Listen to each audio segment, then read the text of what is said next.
Merci beaucoup à Valérie et Lou d'être avec nous en ligne entre pas mal d'espaces physiques différents, parce que Lou, tu es à Taipei, non?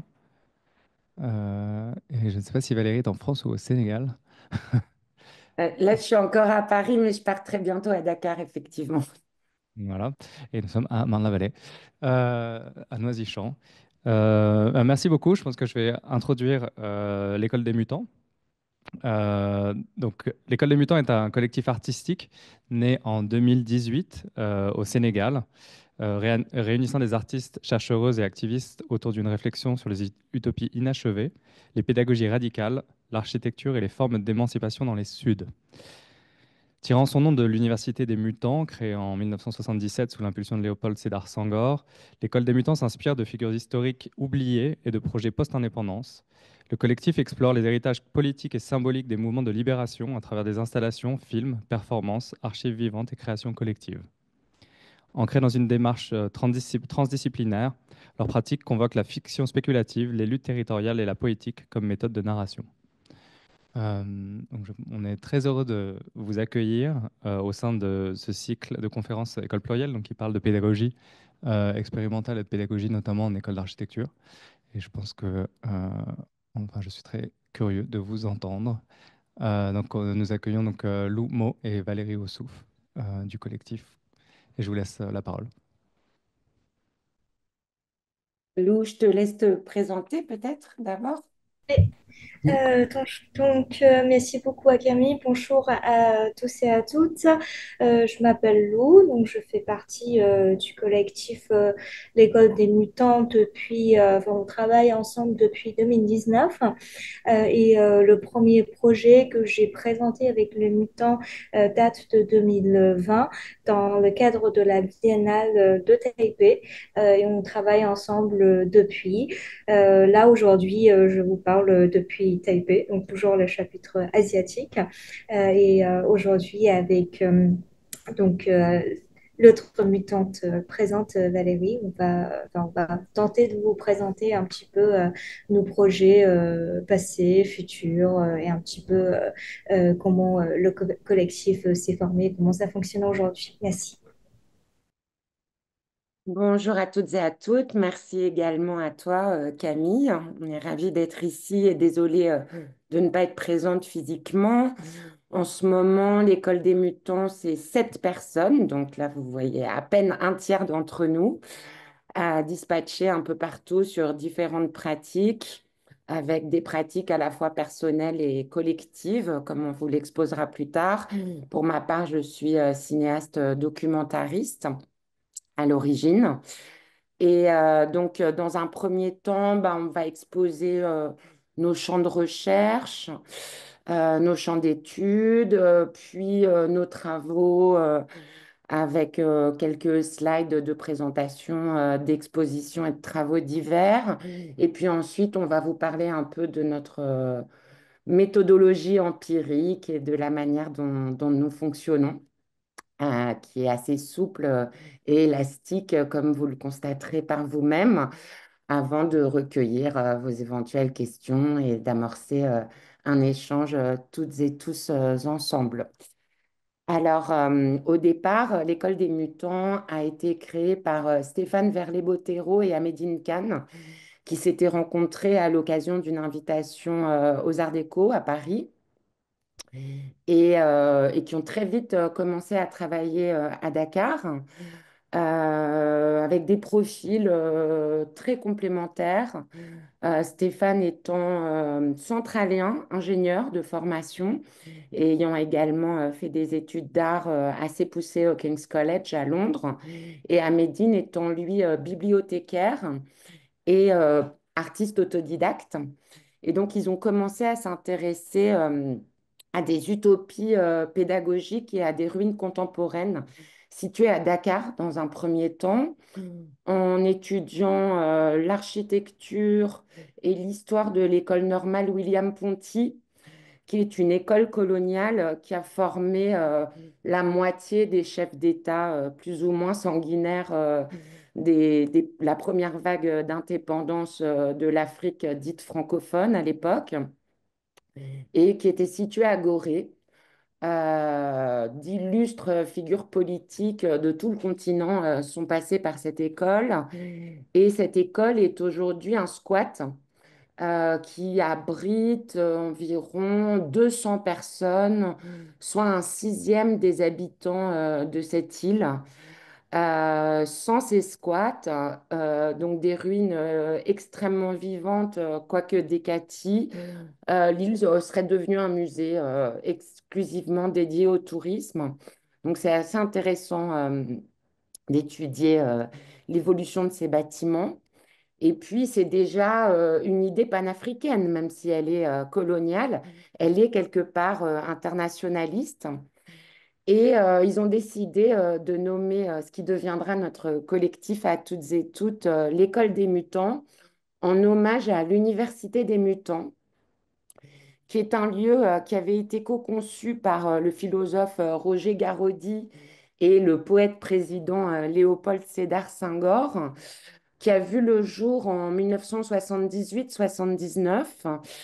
Et l'idée, c'était vraiment de construire un hub des savoirs du Sud global qui seraient des savoirs déhiérarchisés où pourraient interagir des connaissances issues du subcontinent indien, mais aussi de zikr musulmane, de Chine, d'Afrique et d'Occident, un lieu qui abriterait une bibliothèque, des stagiaires issus d'horizons et de pratiques très différentes, qui peuvent être religieuses et athées, du sud comme du nord, des écrits scientifiques comme de la poésie.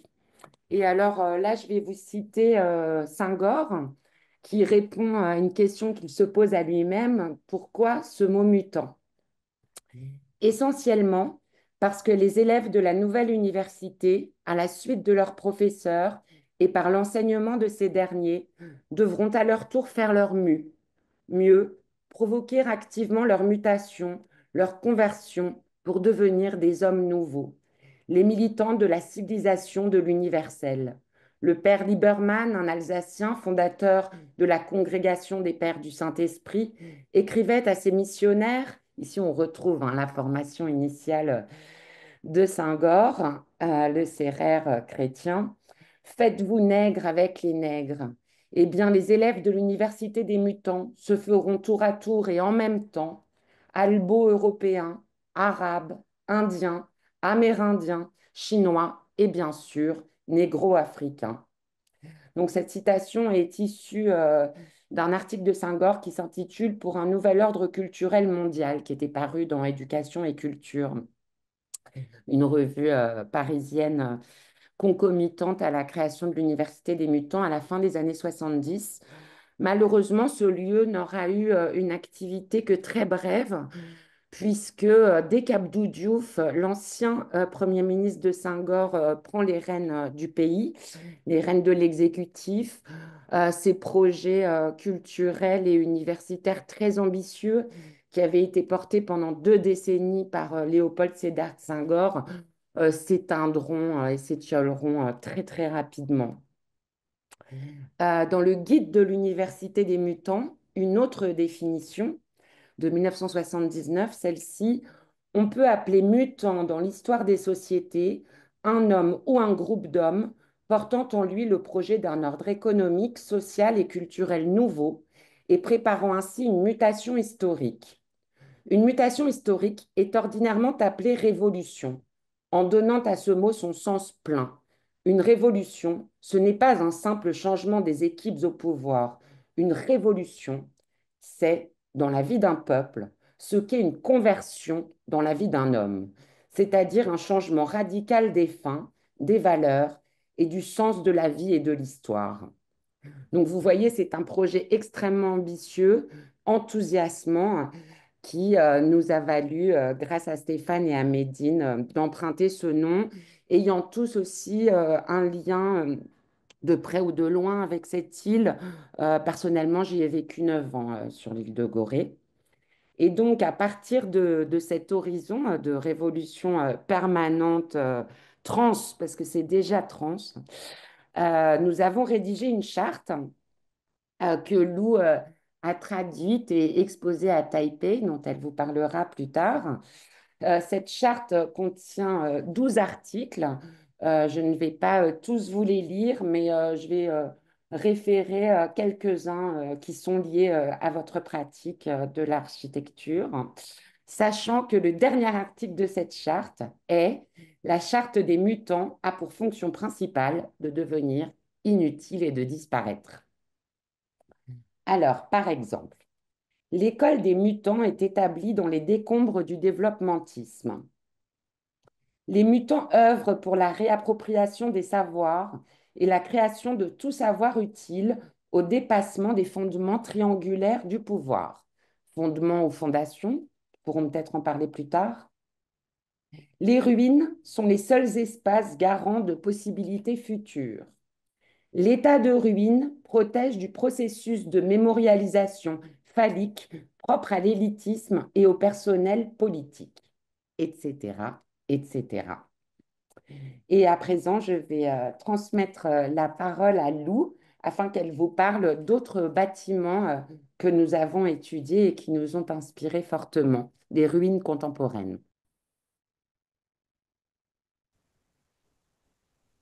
Oui. Alors, merci Valérie pour donc, cette introduction. Je reprends de là où tu as laissé pour parler d'autres exemples qui nous ont inspirés. Donc, à partir de ce paysage très riche en école et en musée, enfin, que ce soit des projets inachevés, euh, aujourd'hui en ruine, disparus ou pas sur le paysage de Dakar, qui est une capitale importante de l'Afrique de l'Ouest francophone. Dans la lignée de l'école normale William Ponty et de l'université des Mutants, il y avait eu pas mal d'autres projets, je pense, qui illustrent des différents moments de l'histoire du Sénégal et du panafricanisme et des différentes ambitions et possibilités.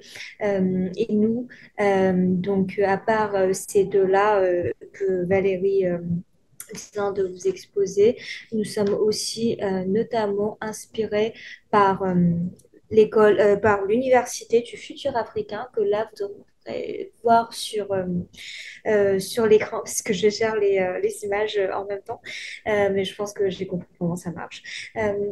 Par exemple, ce projet de l'Université du futur africain est euh, disons, iconographiquement quand même l'un des images phares que l'école des mutants s'approprie dès le début de notre pratique. Ce projet aussi, je pense que incarne les possibilités et les difficultés que rencontrent ces grands projets panafricains très ambitieux. Je pense que enfin, le Sénégal est notamment fécond en ce type de projet, bien sûr pour beaucoup de raisons. Déjà à partir de cette grande ligne enfin, de projets culturels et étatiques de Senghor et de tous ses successeurs qui, enfin, à mon avis, vit dans l'ombre de Senghor en fait. Euh, et l'Université du futur africain en est un de ces projets, initié beaucoup plus tard que l'Université des mutants. Cette fois-ci, plutôt dans l'autre direction du centre de Dakar en historique, le plateau dont on connaît, plus vers la direction de Diamniadio et Sébikotane, à peu près à 30-40 km du centre de Dakar, traditionnellement un peu considéré comme les banlieues un peu rurales. Euh, et là, pourquoi cette sélection de lieux si on comprend que l'île de Gorée est très chargée symboliquement et que l'Université du Mutant, comme un projet, a aussi pour ambition de tourner la page euh, sur le passé de Gorée. Euh, pour l'Université du futur africain, je pense qu'il y a quand même de façon très prononcée ce côté orienté sur le futur Donc, ce projet, initié sous la présidence d'Abdoulaye Wade des années 90, est un projet panafricain qui a aussi bénéficié d'autres mécénats. Par exemple, je l'ai étudié récemment dans le cadre d'un article euh, lié au financement que le projet de l'université a reçu de Taïwan, donc depuis l'Asie, vis-à-vis un autre projet d'infrastructure culturelle dans Dakar, le musée des civilisations noires, derrière la gare centrale de Dakar, qui est financé un petit peu plus tard, dans les années 2010, par les Chinois. Donc là, il y a aussi des enjeux géopolitiques différents. Mais passons donc, concentrons sur l'Université du futur africain. Donc, cette université qui incarne cette ambition euh, innovatrice, panafricaniste, etc., finalement, n'a jamais été achevée. Et à travers ces ruines, ce qu'on découvre aussi n'est pas seulement la déception d'un projet étatique, mais aussi à travers ce projet-là, l'école des mutants est aussi menée à explorer d'autres sujets qui nous intéressent, c'est-à-dire le développementisme du futur, l'image de technopole, si c'est vraiment réalisable ou pas, et aussi comme ce projet de l'Université du futur africain euh, donc dirigé par le cabinet de l'architecte star sénégalais Pierre Boutiabi Ateba, n'a jamais été achevé. Il a été laissé en état de ruine pendant plusieurs années avant d'être rasé pendant le Covid.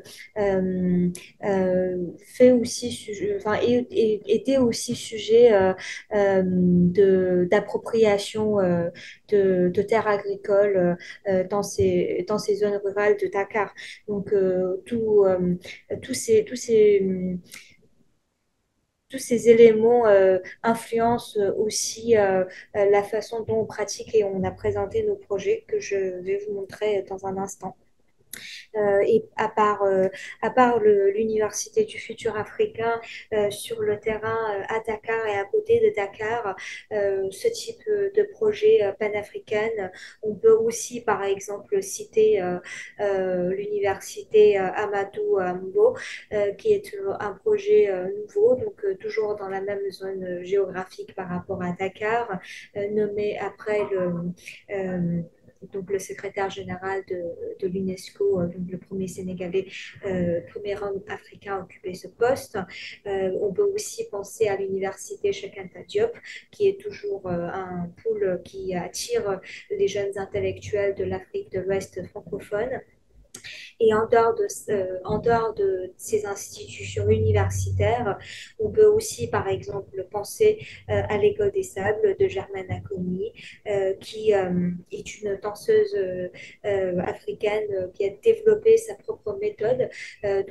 Si vous êtes intéressé à la chorégraphie, c'est une chose quand même assez rare euh, d'être reconnu pour avoir pour avoir une méthode nommée après soi sur le paysage culturel du musée.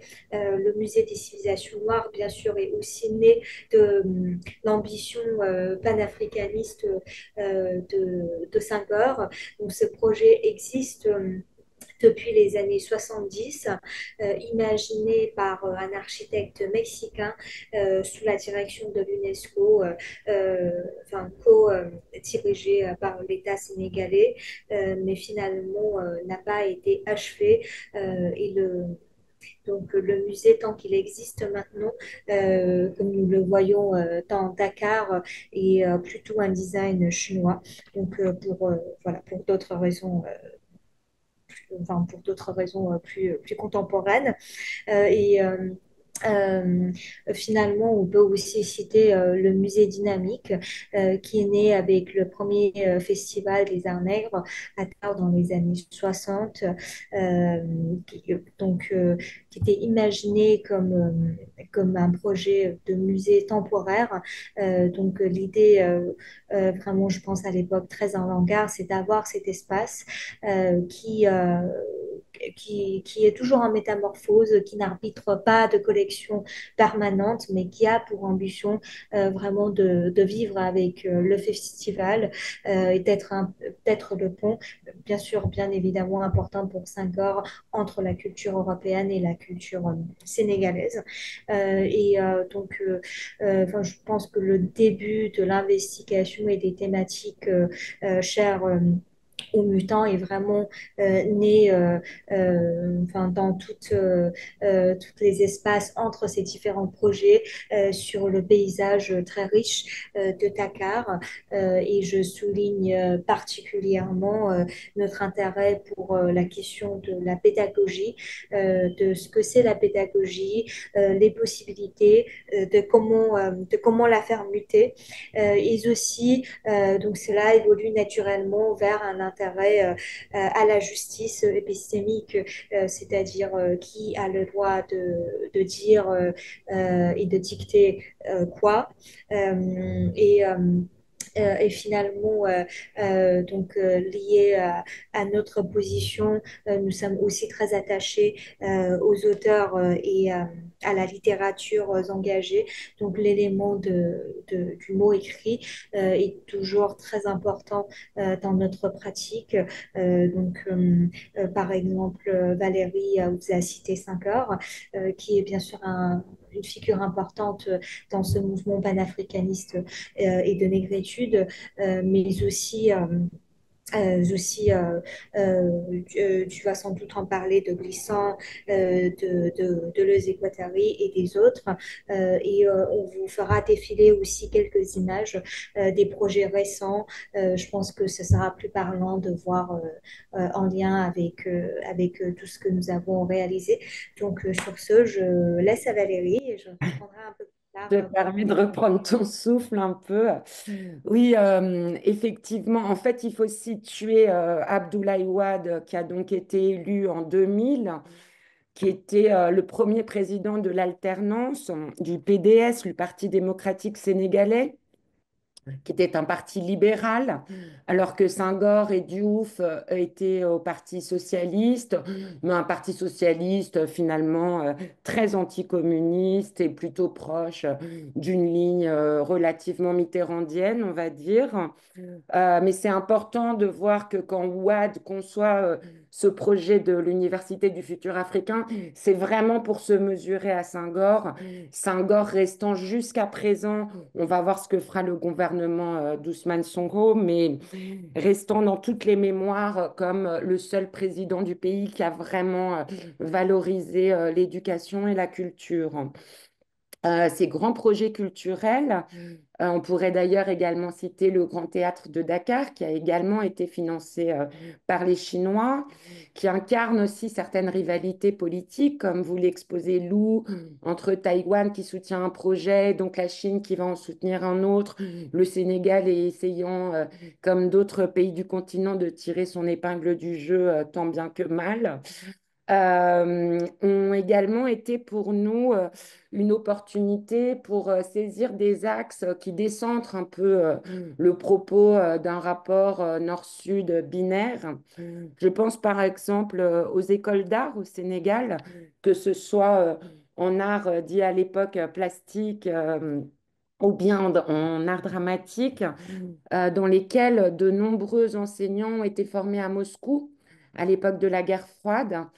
Il y avait également des chanteurs d'opéra, par exemple, soutenus par Senghor, qui avaient fait leur formation, des chorégraphes, des plasticiens, et donc alors même, pour vous situer un peu historiquement, que Senghor avait totalement rompu avec ses couturiers, mais également avec Nkrumah, c'est-à-dire avec les pays africains rapprochés du bloc dit de l'Est, qu'il s'agisse de l'Empire soviétique ou de la Chine, et que Senghor était francophile, comme nous le savons tous.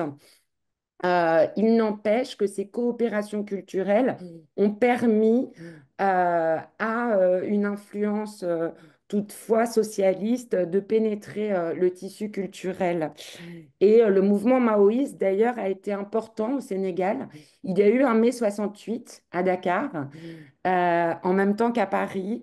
Et il y a deux films que je vous recommande, des portraits d'Oumar Blondin Diop, qui a été assassiné par le gouvernement Senghor à la prison de Gorée, Oumar Blondin Diop étant le leader du mouvement maoïste sénégalais et étant l'un des héros du film de Jean-Luc Godard, La Chinoise.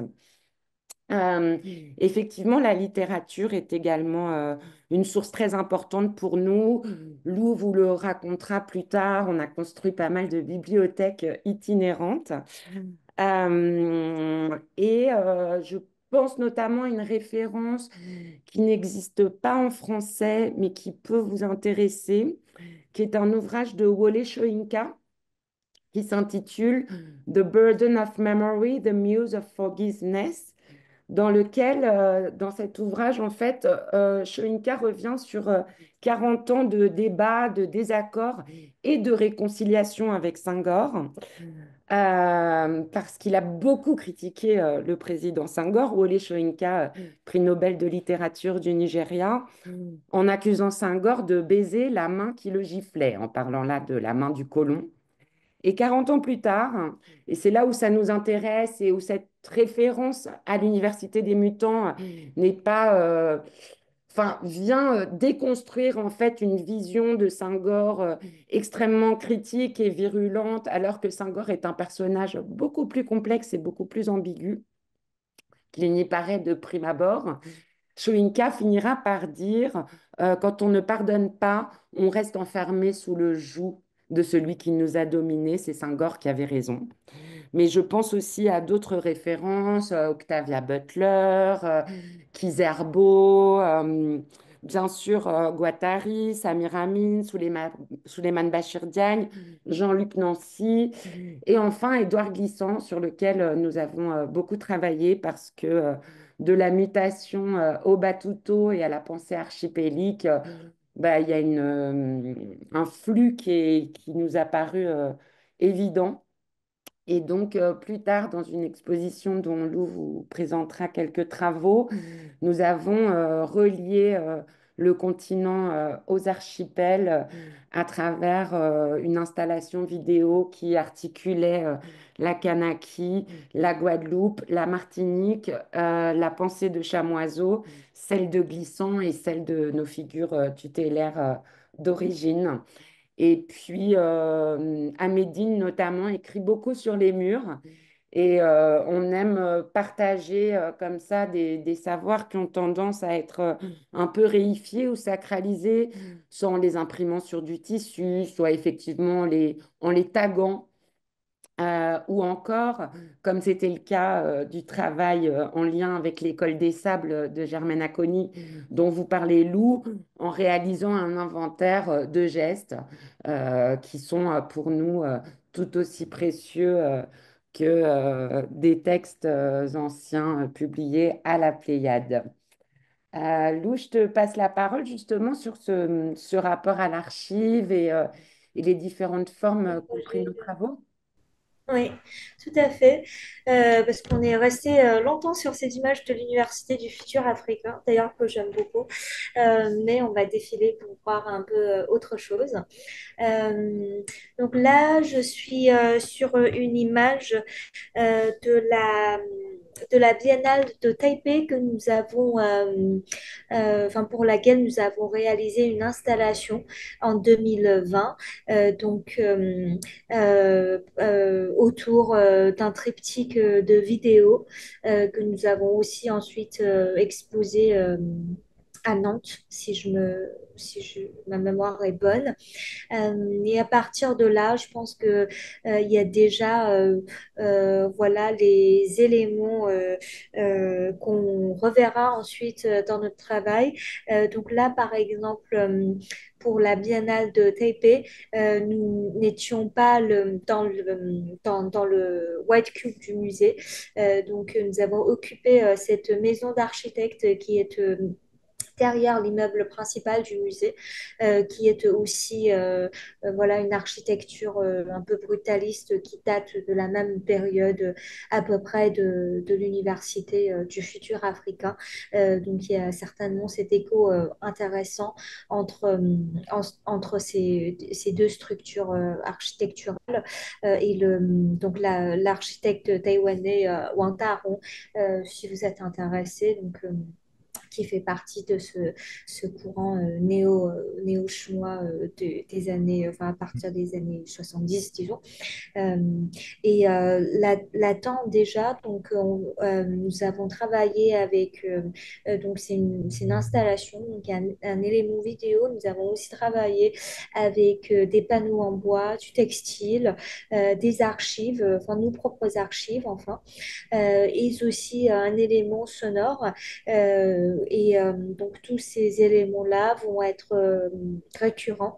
Et le fil conducteur de l'université du futur africain, financé par le Taïwan, est donc prononcé dans ce projet.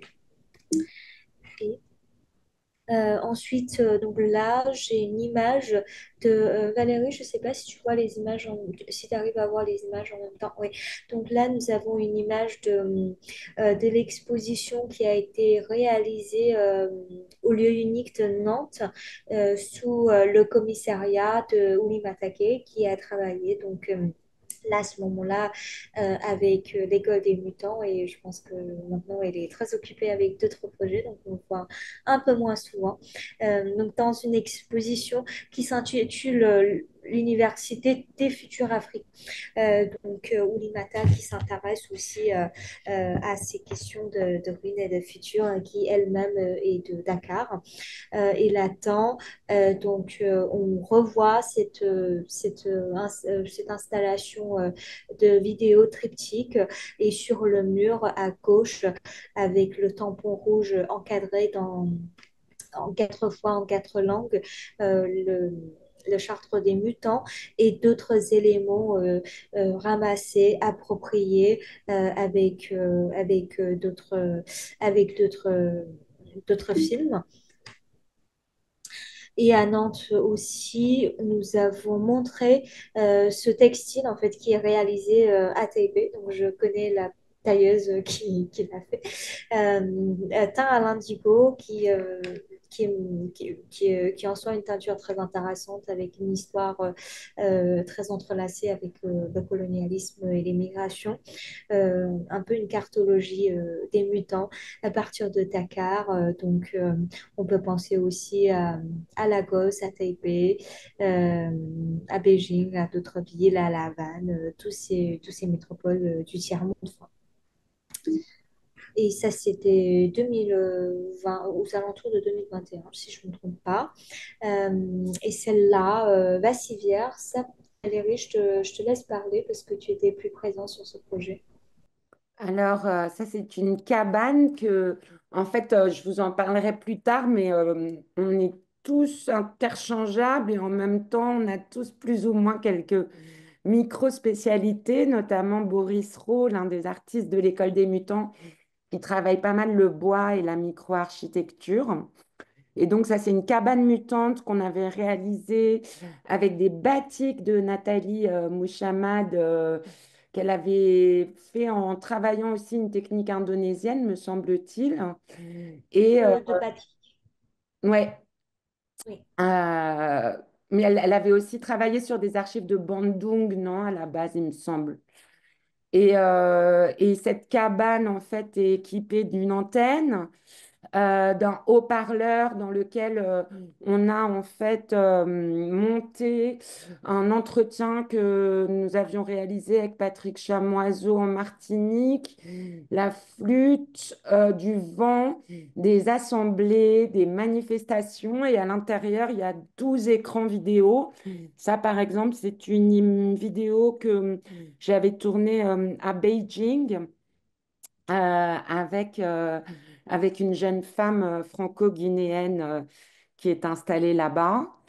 On avait aussi une vidéo d'une traversée en temps réel et en plan séquence de la côte africaine à la côte européenne en avion qui prend 12 minutes lorsqu'on a un passeport accepté par les pays du Nord et monté avec le texte d'un exilé soudanais qui s'appelle Youssif Al-Mkido, qui narrait lui sa propre traversée de la Libye à Lampedusa. Qu'est-ce que c'est l'image suivante, Lou? Ah, et les archives, là, ce sont des archives récoltées en Martinique avec un sans-abri. Ça, c'est notre pièce de Berlin. Je te laisse en parler. Oui. Et donc, je pense que là, on a déjà vu un petit peu dans les expositions de 2020 et de 2021 les éléments récurrents, un peu enfin, nos sources. Et je pense, après, tu me corriges si tu n'es pas d'accord, mais je pense que Parlin, pour moi, est quand même euh, l'installation par laquelle on a vraiment trouvé une expression plastique enfin, propre à intégrer, quoi. C'est-à-dire si nous avons expérimenté avec des différentes médiums et des éléments avant, et là, nous avons vraiment trouvé enfin, ceux auxquels on tient et qui ensuite apparaîtront quasiment enfin, de façon différente avec du nouveau contenu, mais dans toutes les autres installations que nous avons réalisées depuis, c'est-à-dire très souvent donc le mobilier repeint approprié, le textile, les images, les captures d'écran des films, les citations des textes, des éléments sonores et aussi des éléments enfin construits en bois, souvent par notre ami Boris. Et, et aussi à partir de là, quasiment dans toutes nos installations, il y a cet élément, enfin cette idée aussi de repos, de pouvoir se poser et passer du temps dans l'installation, parce que comme nous présentons quand même quasiment toujours des éléments sonores ou textuels. C'est important aussi euh, pour, euh, pour le public de pouvoir vraiment passer un temps dans notre installation avec nous. Euh, Alors, cette installation, on est parti d'un film de Abderrahmane Sissako pour la concevoir, qui s'appelle Bamako. C'est son troisième long métrage, oui, après La vie sur Terre et Rema Kono. Et dans ce film, Abderrahmane Sissako suscite, provoque le procès de la Banque mondiale et du Fonds monétaire international, donc des institutions de Bretton Woods, des Nations Unies, dans la cour de sa maison familiale à Bamako, dans le quartier de Hamdalaï. Et en fait, ce qu'il a fait, c'est qu'il a invité différents acteurs réels. Hein. Quand je dis des acteurs, des personnes, un peu comme on le ferait dans un documentaire, comme Aminata Draman Traoré, qui est une militante altermondialiste, qui a été ministre de la Culture au Mali, comme Rapaport, qui était un grand avocat, William Bourdon, qui a créé l'association Sherpa pour lutter contre les biens mal acquis, qui est un avocat de droit international, Aminata Fall, qui était une ministre, etc.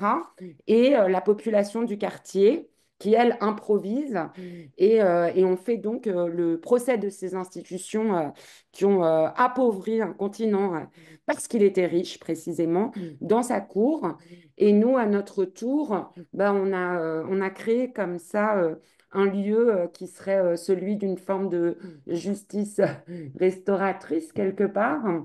Je ne sais pas si dans la slide, on voit aussi l'autre côté de l'install. Euh, donc là, vous avez un micro en céramique, céramique qu'on est en train de travailler d'ailleurs. On est en train de reprendre un travail céramique assez conséquent dont on vous parlera plus tard. Vous avez nos archives qui sont imprimées sur des tissus. notamment une photo devant l'Université des Mutants, la grande photo que vous voyez en noir et blanc. Et puis, comme vous le disiez, Lou, différentes captures d'écran de films panafricains qui sont essentiels pour nous. Je pense notamment au travail de Medondo, qui est un mutant dans le sens où sa maman était considérée comme une esclave afro-mauritanienne, qui donc a dû quitter la Mauritanie, mais qui était également un marxiste anticolonialiste, qui avait un rapport très heurté et conflictuel avec la France, qui l'a empêché de produire beaucoup de films. Je pense au film de Djibril Diop Mambéty et à de nombreux autres. Et à gauche, donc là, vous avez nos chaises peintes avec nos messages qui invitent à se constituer en assemblée. Vous avez également des robes qui sont des robes d'interprète que Lou a fait confectionner à Taipei, qui contiennent nos archives. On peut donc porter l'archive. Ces robes ont été conçues à une fois et demie une échelle humaine. Elles peuvent être activées par les spectateuristes afin d'organiser le propre procès de ce qu'on considère comme injuste au moment T. Et sur la gauche, il y a un grand lit rond dans lequel sont aussi placées quelques archives et où on peut écouter une bande son dont Lou peut vous parler plus en détail. Et il y a également un bureau et une bibliothèque qui permettent voilà, de lire en faisant une sieste, par exemple. Mm. Oui. Et donc, je me permets d'ajouter aussi dans le travail des bandes sonores des mutants, normalement, on est sur des lectures de poésie, de textes, de citations, pas nécessairement toujours dans la même langue, et donc aussi édité avec d'autres archivages sonores. Euh, Par exemple, de la radio, enfin, diffusée historiquement dans des régions qui nous intéressent, des éléments musicaux, par exemple, ou enfin, pas nécessairement musicales comme des chansons, mais voilà. Et, euh, et sur ce, je pense que je vais commencer à défiler, je pense qu'on n'a pas beaucoup de temps. Mhm. Et sinon aussi, et à partir de là, euh, en 2022, nous avons aussi commencé à travailler les itinérances, donc les bibliothèques, notamment via les bibliothèques mobiles. Et là, donc on s'affirme de plus en plus dans ces structures mutantes qu'on construit, très colorées et qui transportent les archives, les livres ou d'autres ingrédients qu'on va utiliser pour les assembler, d'autres activations. Et là, par exemple, ce sont des photos de Kaunas que je te laisse parler. Je vais défiler Oui, pendant ça, que tu c'était une parles. invitation à la Biennale de Kaunas. Nous avions travaillé à partir d'un roman d'Ousmane Sembène, dont vous voyez la photo sur la gauche, qui s'intitule Les bouts de bois de Dieu, qui relate la grande grève des cheminots dans l'entre-deux-guerres, qui a donné lieu à la création du premier syndicat ouest-africain, qui est l'une des origines en fait de cette indépendance du Sénégal, qui a été Sénégambie, qui a été Sénémali. Et on a tissé des ponts entre la Lituanie où nous étions invités. Chaque fois qu'on est invité quelque part, on travaille aussi vraiment sur cet endroit avec des chercheurs, des étudiantes ou des passants, des personnes qu'on rencontre sur place. Et on a inventé une ligne de train où pour rejoindre Dakar et Bamako, il fallait passer par la Lituanie. On a travaillé sur la colonialité de la Lituanie, on a travaillé sur les déportations et on a travaillé sur les lignes de chemin de fer qui étaient exclusivement destinées à l'extractivisme sur le continent et qui ont changé trois fois de taille selon les empires qui ont dominé la Lituanie et les pays baltes et qui ont également suscité la déportation de 150 000 Lituaniens au goulag. Et sur la droite, c'était une petite installation avec une affiche d'un film de Semben qui s'intitule Rala, qui est une comédie satirique extrêmement subversive, adaptée d'un de ses romans, au cours duquel des dignitaires et des bourgeois et des hommes politiques deviennent impuissants, avec une archive de Marlène Routsieff, qui était un grand cinéaste géorgien, parce qu'on a bien sûr aussi travaillé sur l'histoire de l'Union soviétique, à la fois dans les cinémas panafricains et en Lituanie, en lien avec Mékas. Enfin bref, c'est assez vaste. Je crois qu'il y a deux autres slides d'ailleurs, voilà, de cette installation où on voit la gare de Bamako. Et là, ce sont des chaises. En fait, on a fait une chaise par cinéaste du continent africain formé dans l'ex-URSS, donc soit au VGIG de Moscou, soit à la FAMU de Prague, soit à Babelsberg en ex-Allemagne de l'Est, soit à Łódź en Pologne. On a créé comme une salle de cinéma dans une gare. Ça, c'est un photogramme d'un film que nous avons réalisé l'année dernière en Lituanie et au Sénégal, qui s'appelle Conversation from In Between Words, dans lequel nous avons en fait effectué de longues recherches sur Jonas Mekas, cinéaste lituanien qui a créé la Anthology Film Archive à New York, à Brooklyn, et Ousmane Sembène, qui sont nés la même semaine, qui ont chacun lutté pour le cinéma le plus autonome et le plus indépendant possible, et qui ont chacun connu les stars de leur époque, mais qui n'étaient pas les mêmes. Pour l'un, il s'agissait d'Ho Chi Minh, Mao Tse-tung et Lumumba, et pour l'autre, de John Lennon, Yoko Ono ou Allen Ginsberg. Et donc, nous avons imaginé ce qui se serait échangé si ces hommes s'étaient rencontrés. Donc, il s'agit toujours de circulation. Ça, c'est la boucle. Je te laisse en parler. Oui, et finalement aussi, l'année dernière, donc, nous avons réalisé une résidence d'artiste à la Bec à VV en Suisse. Je pense que la gastronomie nous a toujours intéressés. Mais pour cette journée porte ouverte de la résidence, la restitution, nous avons commencé aussi à explorer de façon plus organisée cet intérêt aussi d'utiliser des différents ingrédients et des éléments pour créer des boissons, disons, inspirées de toutes nos recherches. Et je pense et j'espère que c'est un aspect qu'on va développer plus dans le futur. Et finalement, donc, je finis sur cette image d'une installation que nous avons réalisée pour le festival Glasgow International de 2024, donc qui marque un début d'un projet de recherche avec le commissaire écossais Thomas Abercrombie. Donc cette première étape en 2024 est plutôt une démonstration du travail existant de l'école des mutants qui inclut enfin, les éléments euh, que nous avons déjà l'habitude de travailler, par exemple la bibliothèque mobile, avec des éléments de textile en quilt que vous voyez par terre, donc des éléments de vidéo et bien sûr donc une bibliothèque qui est toujours un peu en métamorphose parce que enfin, je m'étais fait le remarque récemment que en fait la bibliothèque avec laquelle nous avons commencé à installer des expositions en 2019 n'est pas du tout la même, donc n'est pas du tout celle-là que nous avons aujourd'hui.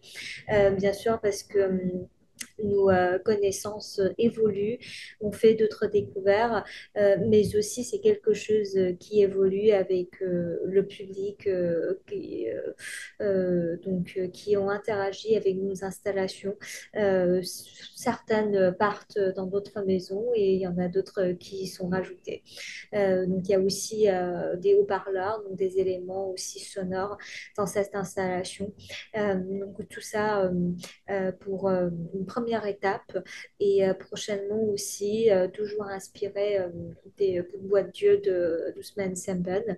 Nous souhaiterons aussi travailler dans le contexte écossais sur une histoire ferroviaire locale, notamment l'industrie de manufacture de locomotives de l'Écosse. Donc Glasgow, qui était la seconde ville d'Empire, qui a fourni la plupart de ses colonies et d'autres territoires occupés. Euh, voilà, donc une histoire entre occupation, résistance, des conflits et autre chose. Donc une histoire est toujours plus compliquée que les bons et les méchants. Sur ce, je pense que je vais Hum. m'arrêter là. Je vais te laisser peut-être ajouter quelques mots. Il y a de nombreuses autres pièces et expositions, mais là, on n'avait pas le temps de tout vous exposer. Mais il y en a une qui pourrait peut-être vous intéresser, qui avait été réalisée par nos amis Horacio Cazzo et Boris Roh à Berlin, à Gropiusbau. En fait, il y a eu un musée colonial, un genre de musée d'objets volés, type Quai Branly, mais de 100 ans antérieur à celui qu'on connaît à Paris, qui a été détruit. Et en fait, sur l'emplacement de ce musée, Boris et Horatio, pour les mutants, on va vous raconter notre méthodologie très rapidement. Mais en gros, on discute tous ensemble et selon les disponibilités des uns, une ou des autres, parfois on fait les choses tous ensemble, parfois à deux, trois, quatre, ça dépend. Et donc, Boris et Horatio ont construit une espèce de géant bac à sable, Radical Playground, et des outils mutants qui permettaient aux gens d'effectuer une fouille semi-symbolique pour évoquer en fait la manière dont l'histoire et dont les objets sont enterrés, enfouis ou effacés de l'historiographie dominante. Et là, ce que vous voyez en fond de cette slide, c'est le rocher du diamant. C'est une vue qui est prise depuis la terrasse d'Édouard Glissant. Et c'est là où il a écrit un texte très important qui, je pense, pourrait vous intéresser, qui s'intitule Une nouvelle région du monde, esthétique 1. Et en fait, à partir de sa vue de ce rocher, il déplie et déploie un décentrement radical de sa vision des formes et notamment des formes architecturales depuis l'Antiquité. Et donc, voilà, dans les projets à venir, il y a a priori une résidence que nous allons effectuer en Écosse probablement cet automne ou cet hiver et une plus grosse expo à Glasgow, comme vous le disiez, Lou, qui va peut-être aussi nous donner l'occasion de travailler des nouveaux matériaux comme l'acier. Et donc, rapidement, pour qu'on ait le temps d'échanger tous ensemble et toutes ensemble, notre méthode, notre vie de groupe. C'est un collectif qui s'est vraiment construit par des amitiés. Lou travaillait à Taipei. Elle a rencontré Stéphane lorsqu'il a été invité avec Bruno Latour pour la Biennale. Ils sont devenus amis. Stéphane travaillait avec Amédine. Moi, j'ai rencontré Amédine parce qu'on a eu la même aide à l'écriture et donc on était invités à la même cérémonie très ennuyeuse. On a alors réalisé que nous partagions presque tous nos centres d'intérêt en commun. Il m'a invité à rejoindre le collectif comme Stéphane avait invité Lou. Stéphane a invité Boris. Boris, qui travaille donc le bois et l'art olfactif, a étudié à King's College avec Stéphane. Comme il vit à Saint-Étienne, il a présenté Diane, qui est artiste textile, également stéphanoise, franco-camerounaise, au Mutant, ainsi que notre dernier venu, Horacio Cazzo, qui est mexicain. Euh, autochtone et blanc, enfin métis, native mexican, et qui, lui, a fait un parcours relativement classique aux Beaux-Arts de Mexico, mais est également performeur. Ainsi, chacun de nous a à la fois une pratique un peu spécifique, la vidéo, le textile, le bois, la sculpture, etc.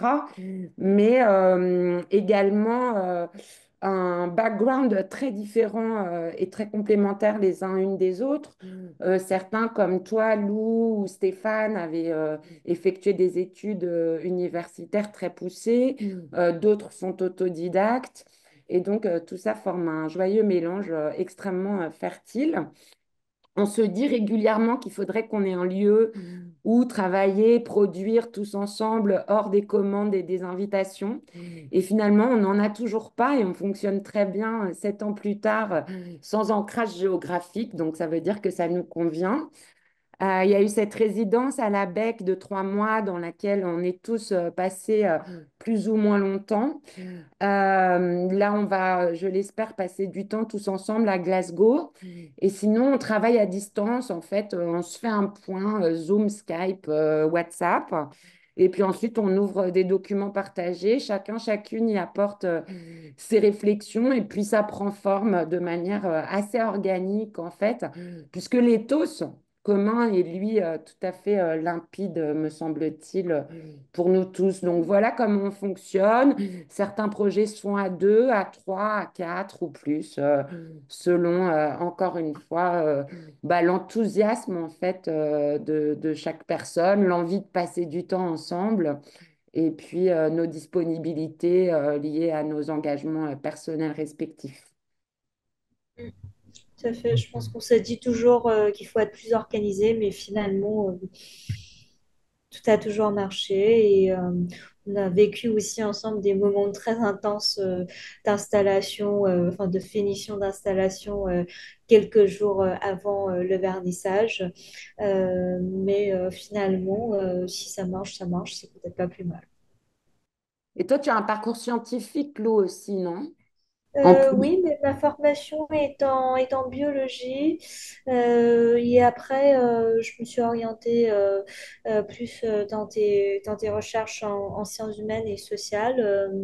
Mais je pense que peut-être avant l'arrivée de Diane et d'Horatio, nous n'avons pas vraiment de mutant issus d'une formation classique de l'école des beaux-arts, finalement. Non, ça c'est sûr. Mais je vais dire que toi, Stéphane et Boris, vous avez quand même aussi un socle scientifique et une connaissance en écologie qui nous nourrit beaucoup. Mm.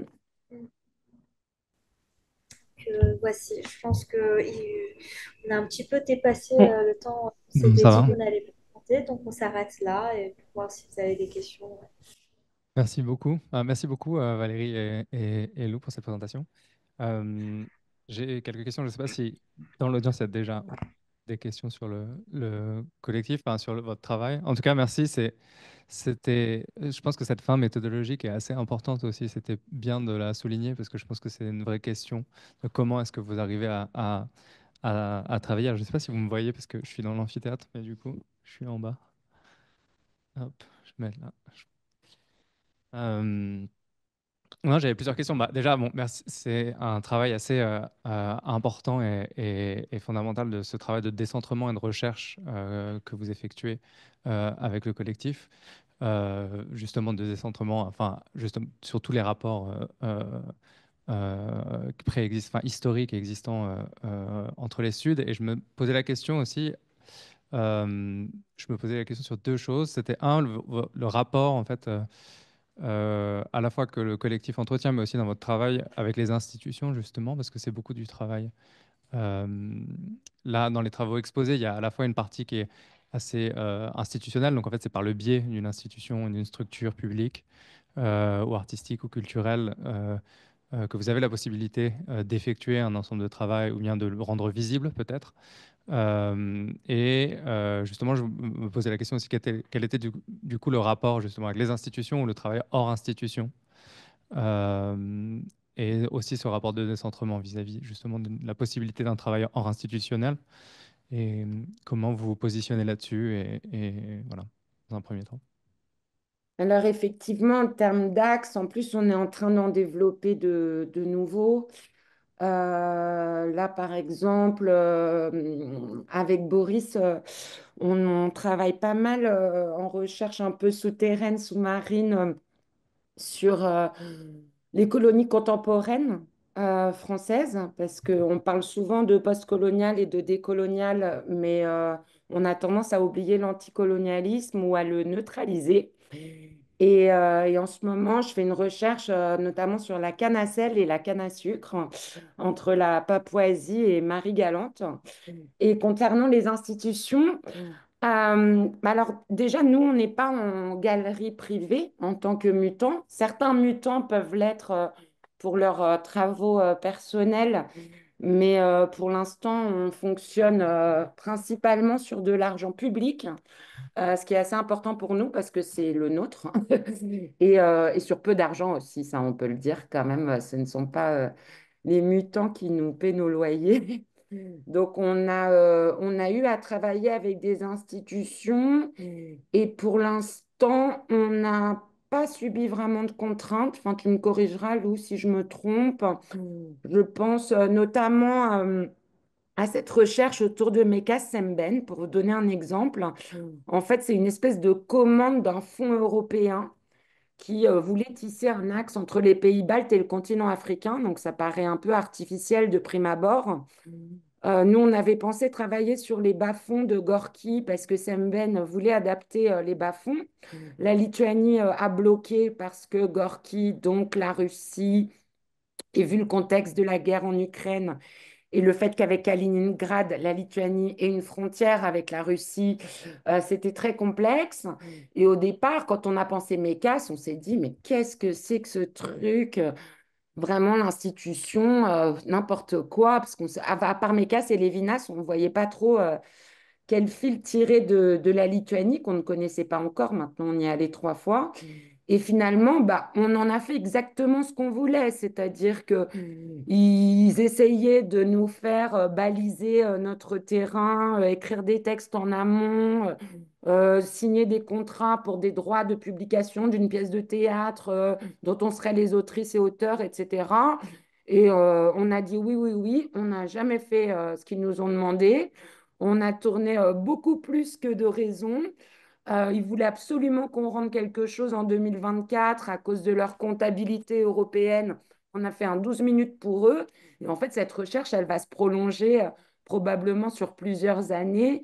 Et tous ces rushs emmagasinés vont nous servir à des travaux qu'on diffusera absolument où on veut, comme on veut, quoi. Donc, on est un peu pirate, je dirais. Et le FRAC de Bretagne nous a acheté la pièce de Berlin. Mais c'est pareil, là, quelqu'un va nous l'emprunter et c'est pas un souci. À la BEC, on a postulé à 2, finalement on était 8. On a même invité un ami rappeur congolais à passer un mois en Suisse chez nous. Chaque fois qu'on a une fenêtre, bah, finalement on l'ouvre aussi largement que possible et puis on partage le peu de ressources qui sont là. Mhm. Et vis-à-vis aussi d'institutions pédagogiques, ou est-ce que vous avez enfin, collaboré au sein de certaines universités ou certaines écoles?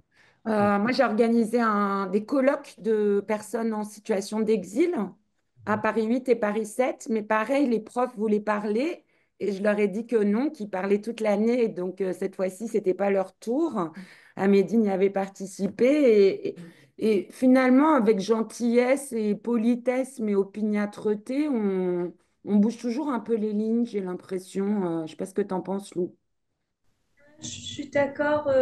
Enfin, je pense que même quand on travaille avec les institutions, enfin, chaque institution est différente et chargée de manière différente, mais c'est toujours une négociation. C'est-à-dire, enfin, j'en discutais avec Boris il y a quelques jours, que en fait, l'élément subversif très souvent, c'est nous et notre travail.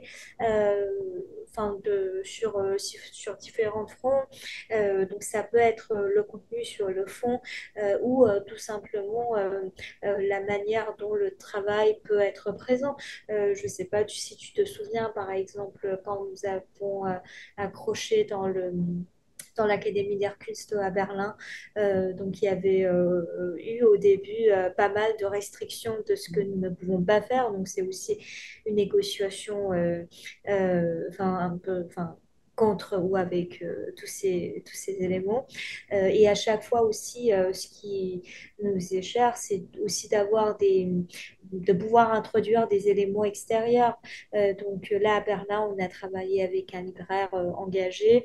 Mhm. Dans d'autres lieux, nous avons organisé des assemblées, Mm. d'autres activations où enfin, carrément de sortir l'installation de l'espace d'exposition. Mm. Donc, mais après, c'est-à-dire en fin de compte, le circuit et le monde d'exposition de l'art contemporain existe. Mhm. Il y a certainement une grande partie de notre travail qui existe dans ce circuit. C'est pas quelque chose qu'on peut nier, mais il y a quand même une grande volonté et flexibilité de notre part enfin, de négocier contre. Et au niveau de la ligne de recherche, je pense comme on est sept, tout le monde vient des formations différentes, on a des intérêts différents. Donc, je pense euh, qu'on essaye de dialoguer avec le contexte dans lequel on doit présenter des activités ou des nouveaux travaux. Mais à mon avis, enfin, ce que nous avons reçu dans le passé, c'est des commandes pour des œuvres mais jamais vraiment une commande pour une ligne éditoriale. Tu sais. Mm. Et puis aussi, à part le FRAC de Bretagne que j'ai cité, et puis cette expo à Vassivière où c'était pas si simple finalement avec le commissaire, sinon on n'est pas spécialement soutenu par la France, hein. Enfin, je veux dire, on est plutôt invité dans On a assez d'autres peu, pays. ouais, on a assez peu exposé, On n'a pas de subvention enfin, française. enfin, beaucoup plus en Royaume-Uni, Mm. en Allemagne, aux Pays-Bas. Enfin, d'ailleurs, personnellement aussi, je ne sais pas pourquoi, mais la France ne donne pas. Et Mm. euh, non, et Et quoi puis dans d'autre? des lieux qui peuvent être universitaires, effectivement, à Leeds, c'était la galerie de l'université. Mais ce qui les intéresse, c'est justement qu'on ne soit pas exactement dans les clous, quoi. Ou à Mosaic Rooms à Londres, c'était très intéressant parce que c'est un haut lieu de soutien à la Palestine aussi, Mosaic Rooms. Mm. Mm. Enfin, dans la continuité aussi, du coup, je m'intéresse pas mal à la question de la fin, à la fois du coup ce rapport contextuel, enfin la manière dont vous travaillez et puis la temporalité avec laquelle vous travaillez. Parce que je pense que ce travail d'archive et justement de recherche et d'aller vraiment euh, ouais, prendre le temps en fait de faire un travail à la fois enfin, archival, historique sur un lieu donné, puis créer aussi des liens avec un lieu donné. Je me demandais aussi un peu comment vous opériez à chaque fois avec un site spécifique, ou est-ce que c'est des questions que vous transportez en fait de manière un peu collective et puis qui atterrissent et puis qui créent une forme de dialogue ou une forme d'opportunité. Euh, Et les deux, vraiment. En fait, on a notre espèce de fond d'archives qui mute, qui évolue et qui s'agrandit et qui circule en permanence entre nous via tout simplement un groupe WhatsApp et des Google Docs et un Drive très bien organisé grâce à Stéphane. Et puis, donc, c'est des questions qu'on porte en nous. Et ensuite, c'est des recherches in situ. Là, à Glasgow, par exemple, tu peux en parler peut-être, Lou, on a vraiment prévu de faire des recherches in situ. C'est ce qu'on a fait en Lituanie aussi. Tout à fait. Par exemple, dans le cas de Glasgow, donc nous avons été invités par le commissaire écossais Thomas Abercrombie, qui lui-même est très intéressé par l'histoire de l'industrie ferroviaire de Glasgow. Après, c'est-à-dire, enfin, c'est un échange et enfin, ça nous est déjà arrivé de refuser des sujets, je pense qu'on trouve qui nous a été imposé. Mais dans ces cas-là, Donc Thomas, qui est glace-légien, qui connaît très bien le contexte, nous a introduit ce sujet qui le fascine et d'ailleurs qui correspondent aussi à nos intérêts.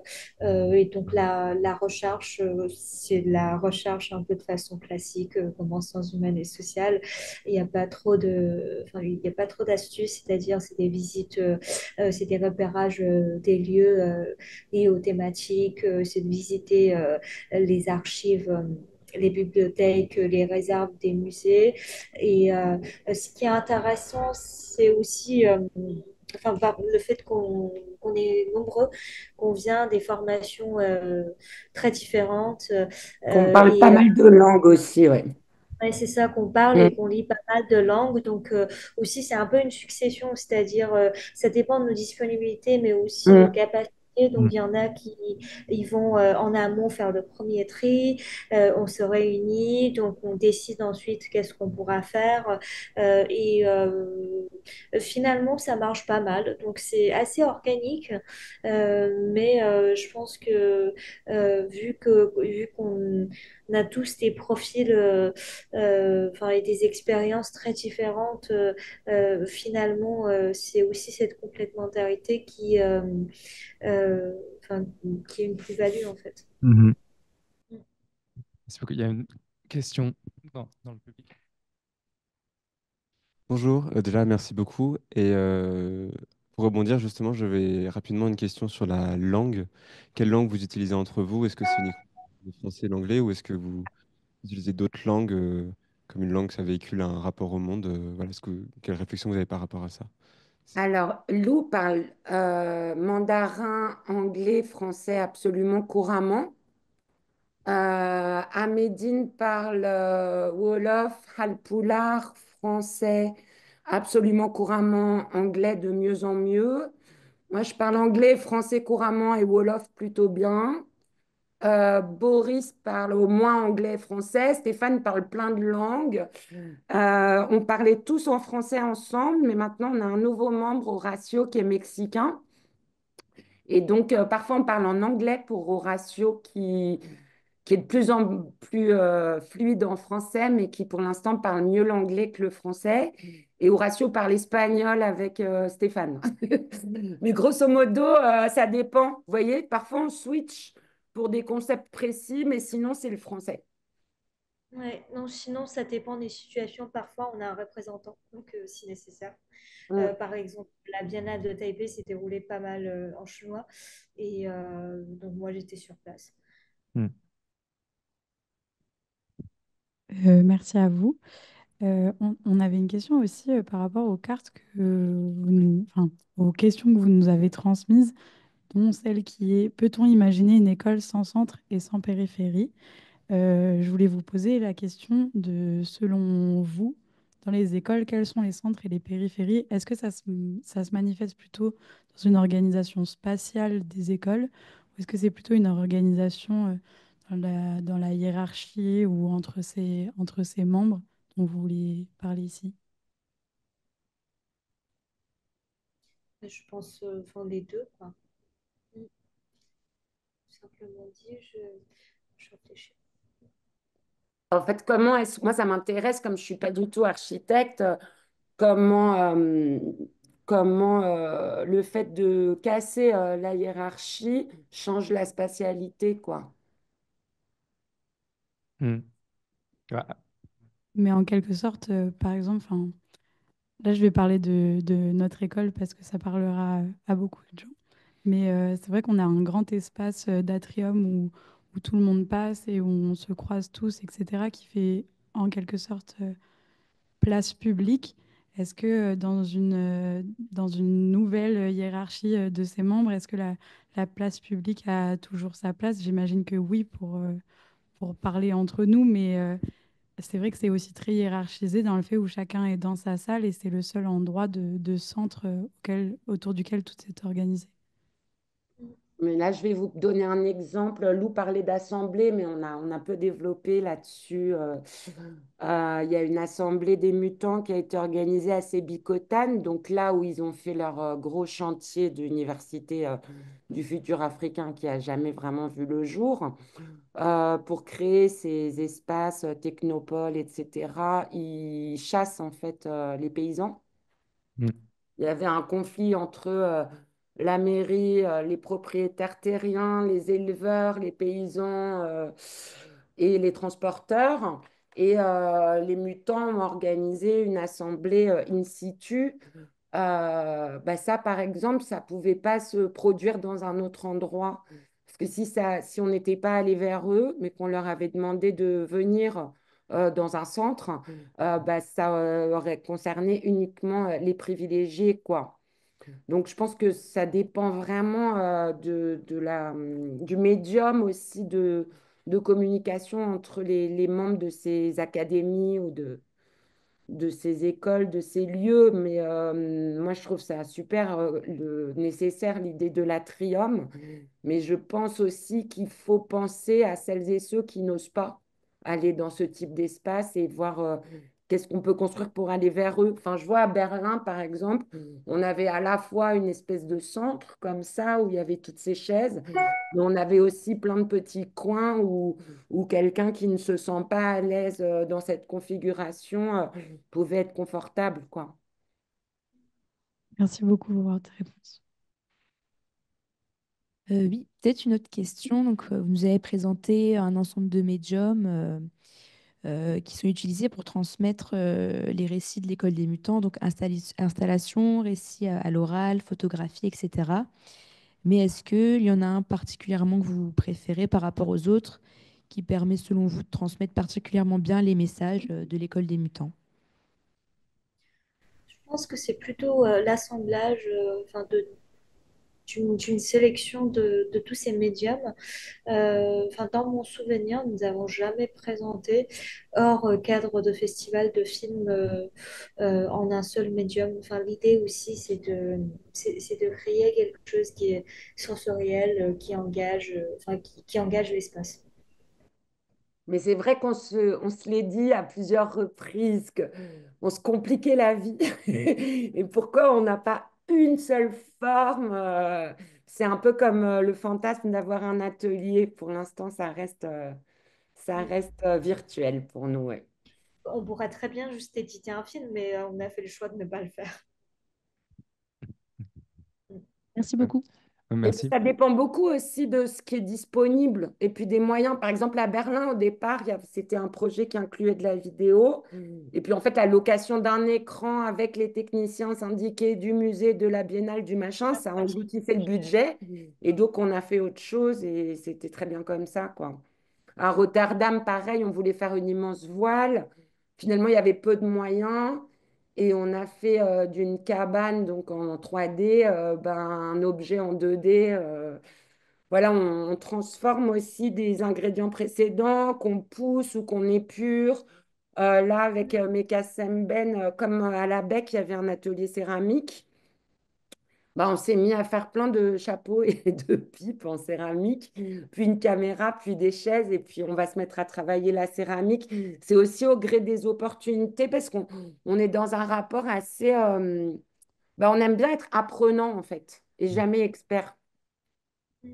Donc, enfin, par nous-mêmes, on réutilise déjà les éléments, par exemple, de nos installations précédentes. Je peux donner l'exemple, avec Stéphane, on a fait faire, en fait, c'est nous qui l'avons finalisé, 12 panneaux de gravure en bois de la charte de l'école des mutants, qui ensuite a été utilisé à Nantes, repeint et utilisé à Bastivière, et finalement reparti dans des différentes installations.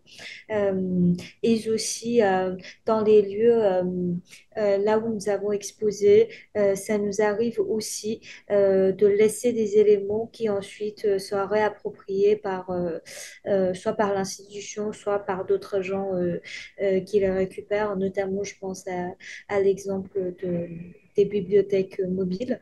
Euh, Là, on en a quand même quelques-unes un petit peu dispersées qui, depuis d'eux-mêmes, ont muté, qui sont devenues autre chose qu'un élément d'une installation de l'école des mutants.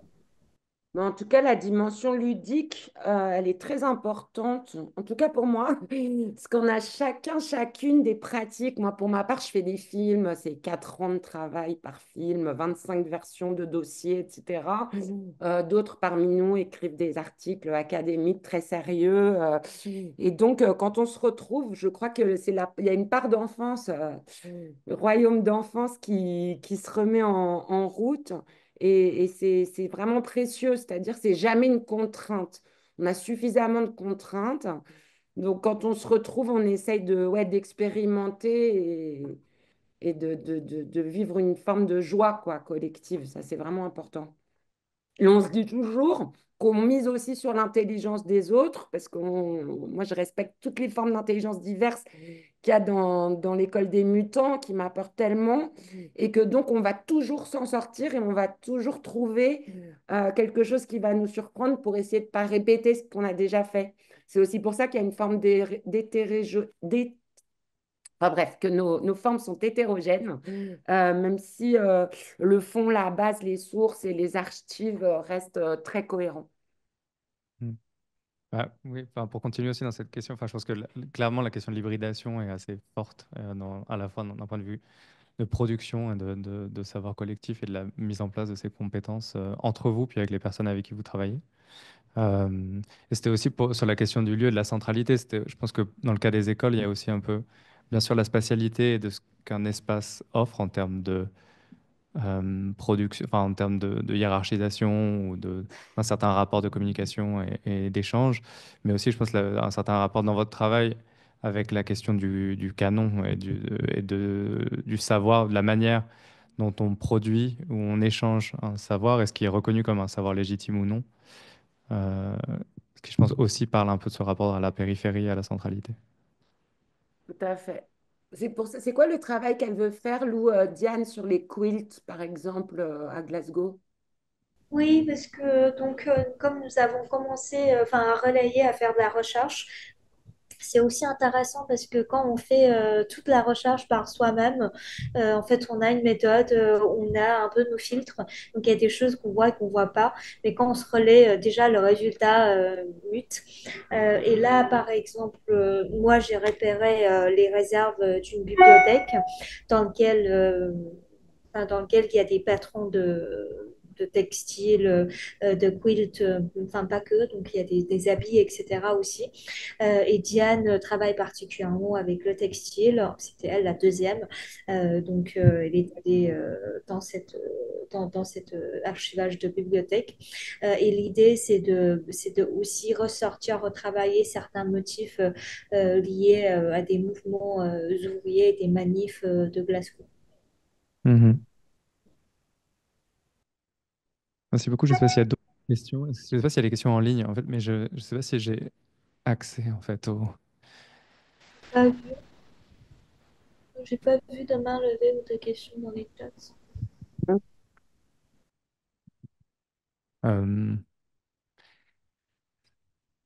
Bah, s'il n'y a pas d'autres questions, on arrive gentiment vers la fin de l'échange et de la conférence.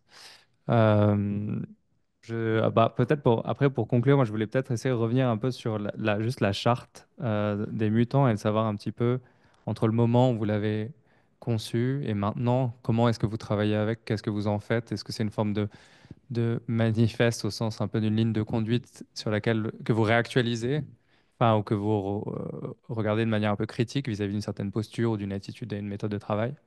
Ou comment est-ce que... C'est une bonne idée.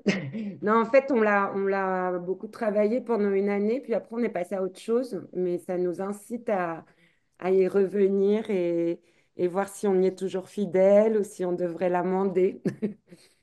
est-ce qu'elle est Ben, je disponible quelque part On peut vous l'envoyer, hein, bien Ouais. sûr. Hmm, Voilà. je vais vous l'envoyer. Une version mise en page que je dois avoir dans mes archives quelque part. Euh, Après, je pense effectivement c'est quelque chose que nous avons pas mal montré au début de notre travail. Et aujourd'hui, comme on commence par le début, donc on en a parlé. Mais certainement, il y a déjà un peu ce côté absurde et ludique du Charles des Mutants. Et aussi, c'est un élément qui nous a permis au début de travailler un peu l'environnement euh, multilingue très diverses, Mhm. pas mal de bandes sonores que nous avons réalisées. Par exemple, entre l'Asie et l'Afrique, nous avons déjà fait enregistrer donc des lectures de la Charte des mutants par des gens qui parlent des langues aborigènes à Taïwan, le japonais, le wolof, le chinois, l'anglais, le français, etc. Donc il y a aussi un peu le texte devient une source pour muter. Et on a aussi travaillé la langue des signes, d'ailleurs, on n'en avait pas parlé, et L'afro. d'autres langues, quoi. Enfin, ça, c'est Oui. vraiment central chez nous, si on peut parler de centre. C'est-à-dire, autant dans notre groupe, il y a des personnes de 4 continents, plein de langues, plusieurs genres, et plusieurs générations, et plusieurs pratiques, et plusieurs théories. Et pareil sur ce qu'on explore, quoi. Enfin, voilà, on a travaillé avec une personne sourde, avec une personne aveugle de naissance. On essaye de réfléchir aux positions du corps dans l'espace. Enfin, voilà, ça fait partie de la recherche aussi, tout autant que la problématique elle-même. Mhm. Merci beaucoup. Merci encore Valérie et Lou pour votre travail. Je pense que on va conclure. Euh, J'espère peut-être vous croiser, que ce soit à Avec plaisir. Paris ou Oui. éventuellement à Taipei, Oui. euh, où je me rendrai volontiers. Euh, Merci encore et euh, très bonne Et après-midi. est-ce qu'on pourra lire les réponses des questions qu'on a posées avec les images? On va les Super. scanner, on va Ok, les Oui, mais scanner et on va pouvoir vous les envoyer. Et normalement, ça va rejoindre le corpus global de toutes les conférences. d'accord. Et ça, c'est un travail collectif, du coup? Ça, c'est un travail justement avec Agathe et Louison qui sont là et qui ont posé des questions tout à l'heure et qui font partie d'un peu d'un rassemblement de savoir autour des sujets et des thèmes portés à chaque conférence. Et l'idée étant de rassembler, de discuter de cela à la dernière conférence comme justement comme un point de départ pour réfléchir euh, à la fois les pédagogies et des axes de réflexion autour de la pédagogie à l'école. Voilà, mais on va plaisir de vous volontiers. croiser à Paris ou ailleurs. Ouais, on Parfait. passe à l'école. Merci beaucoup. Merci beaucoup. Merci Au à revoir. vous. Au Bon revoir. Au après-midi. revoir. Merci.